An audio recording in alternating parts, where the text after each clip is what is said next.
ये जो पेपर है हमारा ये बीए फोर्थ सेमेस्टर डिस्टेंस वालों का एमडी यूनिवर्सिटी रोहतक से है। तो जो फ्रेशर बच्चे होते हैं और रीअपीयर वाले होते हैं उनका जो एग्ज़ाम होता है वो सेम होता है, या जिसने किसी ने इम्प्रूवमेंट भर रखा होता है तो सेम ही होता है। ऐसा नहीं होता कि किसी का रीअपीयर है तो दोबारा आएगा। तो जो कल बच्चे एग्ज़ाम दे के आए हैं 26 जून को फोर्थ सेमेस्टर का, उनको ये पेपर मिला है। तो ये है हमारा 26 जून 2026 का पेपर। ये इसका फर्स्ट पेज है। इसमें समास पूछे गए हैं, ठीक है? तो कोई 8 समास करने थे, ये समास पूछे गए हैं इसमें। तो ये 8 नंबर के, एक-एक नंबर के कोई 8 करने हैं। ये इसका पहला पेज था। ये इसका जो दूसरा पेज है, यानी जो प्रश्न 1 का भाग 1 हमने समास वाला देखा, ये दूसरा भाग है जिसमें किन्हीं 4 वाक्य परिवर्तन करने हैं। फिर प्रकृति प्रत्यय करना है, तद्धित है, कृदंत है, णिच या कोई भी है, ठीक है? तो ये इस तरीके से 8-8 नंबर के प्रत्यय। ये पहला पेपर, ये इसका दूसरा पेज था। अब ये तीसरा पेज है।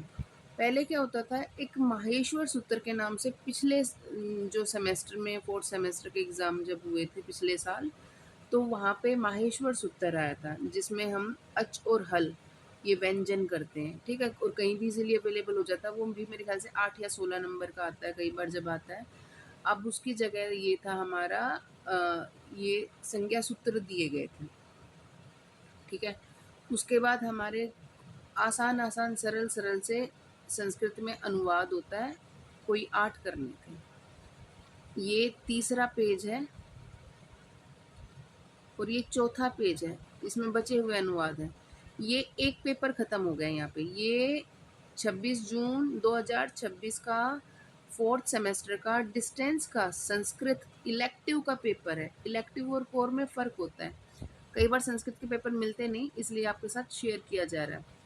अब अगर आप देखोगे तो मैं आपको इसका पुराना पिछले साल का पेपर दिखाती हूँ। पिछले सेमेस्टर का नहीं, पिछले साल का। ये है हमारा फोर्थ सेमेस्टर का संस्कृत का ही पेपर है। ये भी इलेक्टिव है। ये भी जो डिस्टेंस, रीअपीयर और इम्प्रूवमेंट वाले उन्हीं का पेपर है। इसमें क्या है, वही 8 नंबर के समास हैं। फिर वो 4 कुछ 4 करने हैं वाच्य परिवर्तन, ठीक है? और उसके बाद ये भी हमारा क्या है, वाच्य परिवर्तन ही है, बचे हुए भाग हैं इसके। फिर प्रकृति प्रत्यय करने हैं, किन्हीं 8 में से, किन्हीं 8 में से, किन्हीं 8 में से, ठीक है? और ये मैंने जैसा कि बताया था आपको कि 12 नंबर का प्रत्याहार माहेश्वर सूत्र है ये, 12 नंबर का है जी, कन्फर्म हो गया, ठीक है? और ये 3 संज्ञा सूत्र करने थे, इस बार 6 संज्ञा सूत्र करने थे क्योंकि इस बार इन्होंने क्या नहीं दिया, माहेश्वर सूत्र नहीं दिया, ठीक है? और ये जो अनुवाद है संस्कृत में, ठीक है? उसके लिए प्रश्न नंबर 3, ये इस तरीके से लगभग सीरियल वाइज़ मैंने आपको ये प्रोवाइड कर दिया है।